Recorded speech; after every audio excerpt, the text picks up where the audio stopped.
नमस्कार, मी प्रशांत कदम. वाईड अँगलच्या आजच्या भागामध्ये तुम्हा सगळ्यांचं स्वागत. शरद पवार नेमकं काय करणार, राजीनामा मागे घेणार की नाही, या सगळ्या प्रश्नांची उत्तरं गेल्या काही दिवसांपासून महाराष्ट्राला अपेक्षित होती आणि आज त्याचं उत्तर मिळालेलं आहे. 2.5 दिवसानंतर शरद पवारांनी आपला राष्ट्रवादी अध्यक्षपदाचा राजीनामा मागे घेतलेला आहे. पण हा निर्णय मागे घेताना जितके प्रश्न 2 दिवसांपूर्वी निर्माण झालेले होते त्या सगळ्या प्रश्नांची उत्तरं मात्र पवारांनी दिलेली नाहीयेत, किंबहुना ते प्रश्न काहीसे अनुत्तरित ठेवूनच त्यांनी हा निर्णय जो आहे तो मागे घेतलेला आहे. आणि त्यामुळं शरद पवारांनी हे सगळं नाट्य मग नेमकं कशासाठी केलं, का केलं, त्याच्या पाठीमागचे हेतू काय होते, नेमका कुणाला कात्रजचा घाट, त्यांचा खूप आवडता शब्दप्रयोग आहे, तो कात्रजचा घाट नेमका त्यांनी कुणाला दाखवला, या सगळ्या प्रश्नांची उत्तरं किंवा त्याच्याबद्दलची चर्चा आता होणं स्वाभाविक आहे. मुळामध्ये आज राजीनामा मागे घेताना शरद पवार यांनी जे पत्रक काढलं त्याच्यातून किंवा जी भूमिका मांडली त्याच्यातून हे स्पष्ट झालेलं आहे की पक्षामध्ये तेच अध्यक्ष असणार आहेत. ज्या प्रश्नाची चर्चा चालू होती की कदाचित ते कार्याध्यक्ष नेमले जातील, त्याच्यातून एक थोडंसं स्पष्ट होईल की त्यांची पुढची उत्तराधिकारी संदर्भातली भूमिका नेमकी काय आहे. पण हे कुठंही स्पष्ट झालेलं नाहीये आणि असा कार्याध्यक्ष न नेमताच शरद पवारांचा राजीनामा जो आहे तो मागे झालेला आहे. आणि त्यामुळं सगळ्यात पहिल्यांदा तर आधी आपण त्यांनी जे पत्रक जाहीर केलं हा निर्णय मागे घेताना ते आपण थोडक्यात बघू, कारण त्याच्यातली 2-3 वाक्य जी आहेत ती खूप महत्त्वाची आहेत. शरद पवार या पत्रात असं म्हणतायत की लोक माझे सांगाती हेच माझ्या प्रदीर्घ व समाधानी सार्वजनिक जीवनाचं गमक आहे. माझ्याकडून आपल्या भावनांचा अनादर होऊ शकत नाही. आपण दर्शवलेलं प्रेम आणि विश्वास यामुळे मी भारावून गेलेलो आहे.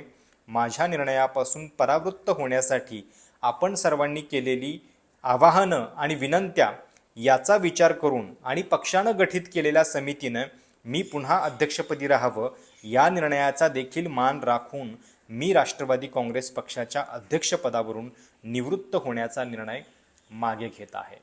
म्हणजे कार्यकर्त्यांच्या भावनांचा अनादर करू शकत नाही. आता खरं तर ज्यावेळी राजीनामा शरद पवारांनी दिलेला होता त्यावेळी त्यांनी एक वाक्य उच्चारलेलं होतं की माझ्या निर्णयामुळं कदाचित तुम्हाला अस्वस्थता वाटेल, म्हणजे अशा पद्धतीची काही थोडीशी प्रतिक्रिया येऊ शकते याची त्यांना पुरेपूर कल्पना असणार. सोबतच ज्यावेळी राजीनामा त्यांनी दिला आणि वाय.बी. चव्हाण सेंटरमध्ये जे सगळं नाट्य घडत होतं त्यावेळी अजित पवार हे तिथल्या कार्यकर्त्यांना, जे कार्यकर्ते ही भावना सांगत होते त्यांच्या राजीनाम्यानंतर, तर त्या सगळ्या कार्यकर्त्यांना अजित पवार हे दटावत होते.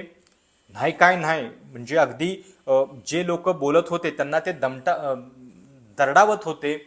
साहेबांनी एकदा निर्णय मागे घेतलेला आहे, मग अशा वेळी ते मागे कसा काय घेतील, आणि साहेबांच्या डोळ्यादेखत तयार झालेला अध्यक्ष तुम्हाला नको आहे का, मला काय तुमचं कळतच नाहीये, अशा पद्धतीची विधानं सुद्धा अजित पवारांनी केलेली होती.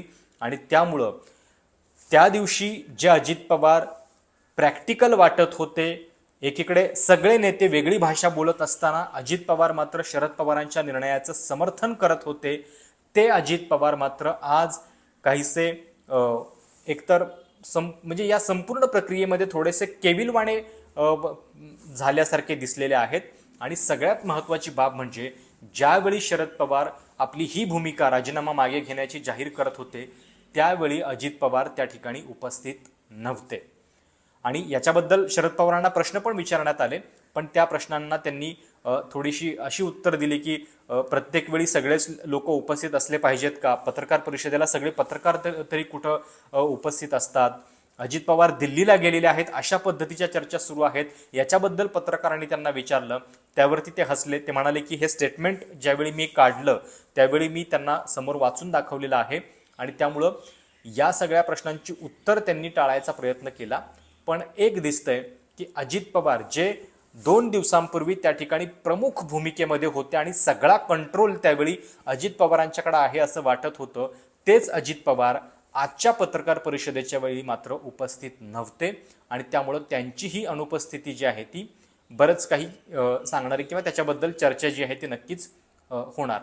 आज ज्यावेळी शरद पवार हा निर्णय जाहीर करत होते त्यावेळी त्यांच्या एका बाजूला जयंत पाटील होते आणि शरद पवार जयंत पाटील यांच्या येण्यासाठी थांबले पण होते. म्हणजे पत्रकार परिषद सुरू होणार होती त्यावेळी जयंत पाटील पोहोचलेले नव्हते, तर शरद पवारांनी थोडा वेळ वाट बघितली आणि त्यांना येऊ दिलं.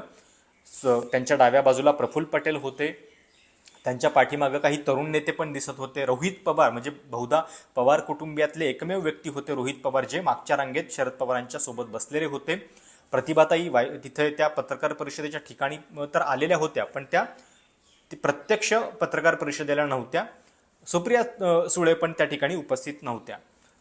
याच्यासाठी सांगितलं की तुम्हाला त्याच्यातून काही सिग्नल्स लक्षात यावे, काही महत्त्वाच्या गोष्टी लक्षात याव्या, म्हणून मी तुम्हाला डिटेल सांगितलं की कोण उपस्थित होतं आणि कोण उपस्थित नव्हतं. आता हे जे पत्रक त्यांनी काढलेलं आहे राजीनामा मागे घेतानाच, त्याच्यातलं अजून एक पुढचं वाक्य महत्त्वाचं आहे.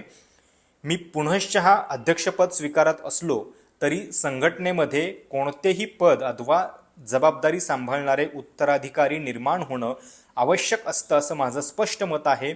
माझ्या पुढील कार्यकाळामध्ये पक्षामध्ये संघटनात्मक बदल करणं, नव्या जबाबदाऱ्या सोपवणं, नवीन नेतृत्व निर्माण करणं यावर माझा भर असेल आणि यापुढे पक्षवाढीसाठी तसेच पक्षाची विचारधारा आणि ध्येय धोरणं जनसामान्यांपर्यंत पोहोचवण्यासाठी मी अधिक जोमाने काम करेन.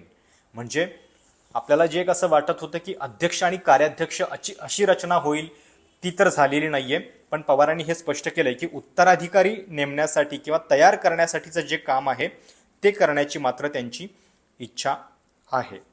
आणि सगळ्यात महत्त्वाचं म्हणजे आता या सगळ्या त्यांच्या राजीनामा मागे घेण्याच्या नाट्यातून प्रश्न उपस्थित होतात की हे सगळं तर शरद पवार राजीनामा न देता सुद्धा करू शकले असते. म्हणजे तेव्हा थेट राजीनाम्याची भूमिका न जाहीर करता उत्तराधिकारी निर्माण करण्यासाठीची काही भूमिका किंवा पक्षातले तशा पद्धतीचे बदल तर ते तसेही करू शकले असते. पण मग हे सगळं राजीनामा देऊन पुन्हा या सगळ्या गोष्टी करण्याची गरज त्यांना का वाटली असावी? कारण एक असं म्हटलं जात होतं की शरद पवार काही भावनिक किंवा अशा पद्धतीनं इम्पल्सिव्ह कुठला डिसिजन घेणार नाहीत, तर ते तर्काच्या आधारावरती निर्णय घेतील आणि त्यामुळं त्याच आधारावरती त्यांचा हा निर्णय बघितला जात होता. राजीनामा म्हणजे त्यांची भविष्यातली सगळी प्लॅनिंग त्याच्यामध्ये दिसत होती.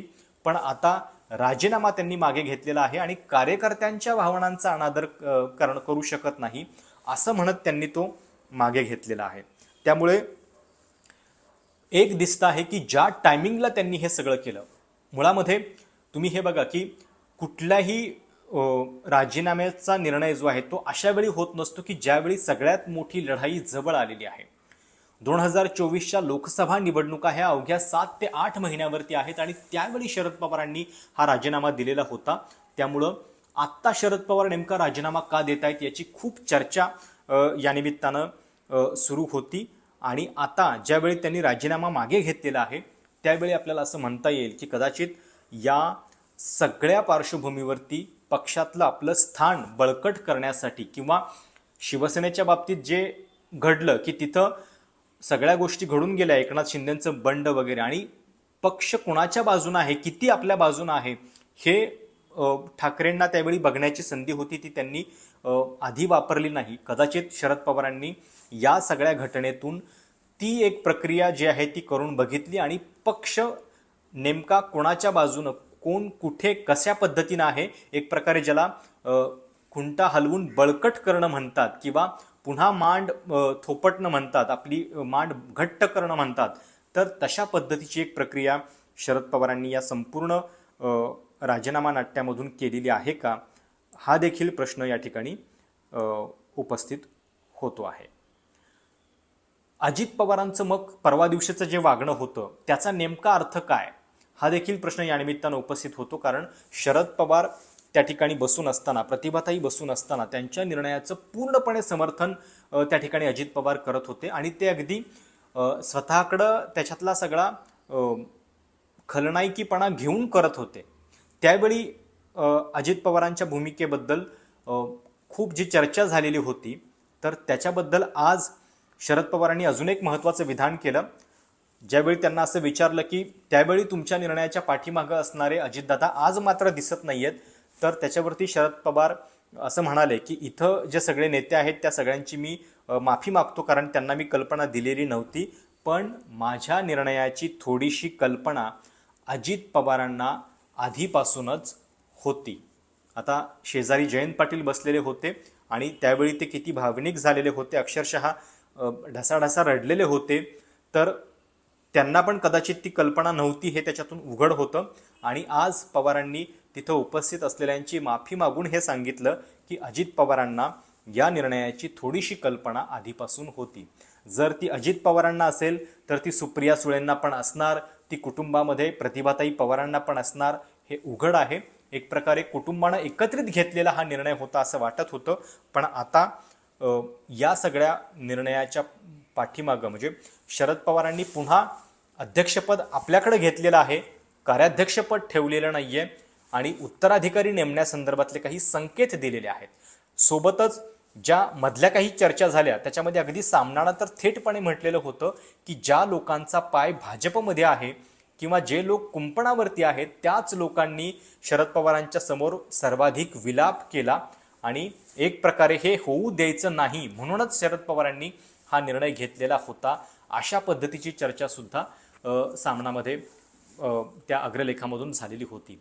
पण आता या सगळ्यामधून एक सगळ्यात पहिलं उत्तर किंवा पहिला मुद्दा याच्यामध्ये आता हा निर्माण होईल की शरद पवारांनी ही जी सगळी प्रक्रिया केलेली आहे, राजीनामा तर मागे घेतला पण आता पक्ष कुणाकडे ते सोपवणार आहेत, त्याच्या संदर्भातल्या हालचाली ते पुढच्या दिवसात काय नेमके करतील. दुसरी गोष्ट म्हणजे हे केवळ पक्षातल्याच लोकांना इशारा देण्यासाठी असेल तर मग राष्ट्रवादी भाजपसोबत जाणार की नाही याच्या संदर्भातल्या ज्या म्हणजे अनेक लोक म्हणतात की या वावड्या आहेत, पण या वावड्या पूर्णपणे थांबवण्यासाठीचं काही पाऊल शरद पवार उचलणार का.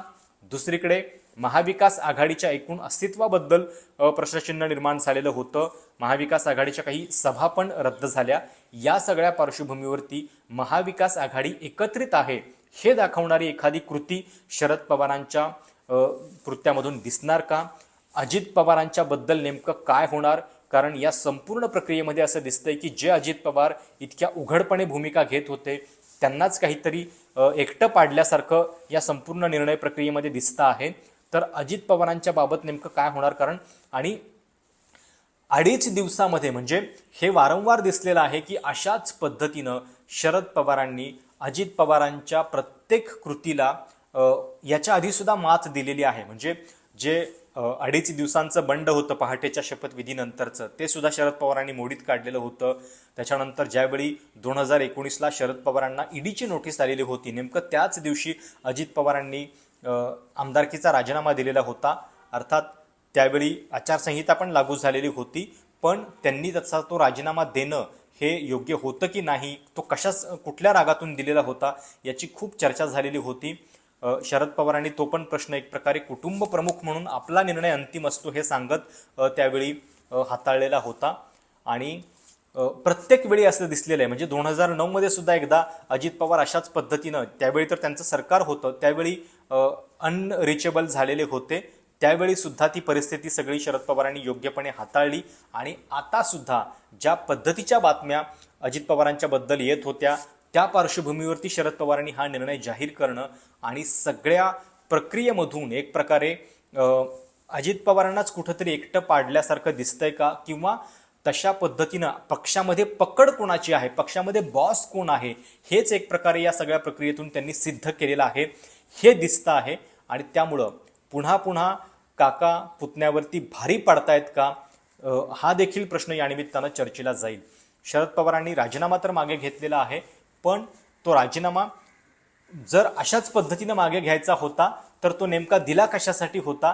कारण ज्या प्रश्नांची चर्चा किंवा जी भूमिका ती राजीनाम्याच्या वेळी मांडत होते की आता इतक्या वर्षाच्या सार्वजनिक जीवनानंतर मी दूर होणं आवश्यक आहे, नव्या पिढीकडे तो वारसा जाणं आवश्यक आहे, नवीन नेतृत्व घडणं आवश्यक आहे, पण ते सगळं न करताच जर शरद पवार 2.5 दिवसामध्ये माघारी फिरत असतील तर मग त्याचा नेमका काय अर्थ होतो, हा प्रश्न या ठिकाणी सातत्यानं उपस्थित राहील. आणि त्यामुळं येणाऱ्या काळामध्ये आता राष्ट्रवादीमध्ये नेमका काय बदल घडतोय, संघटनात्मक दृष्ट्या काय बदल घडतोय, आणि या संपूर्ण प्रक्रियेमध्ये ज्या लोकांनी आग्रहीपणे शरद पवारांच्या बाजूनं भूमिका घेतली त्यांच्याबद्दल नेमकं काय होतंय हे देखील पाहणं महत्त्वाचं असणार आहे. आणि त्याच दृष्टीनं हा 2.5 दिवसात माघारी फिरलेला त्यांचा राजीनामा किंवा एक प्रकारे युटर्न होता, तो युटर्न आता राष्ट्रवादी पक्षाला नेमके कसे टर्न देतोय, काय नेमकं घडतंय हे पाहणं महत्त्वाचं असणार आहे.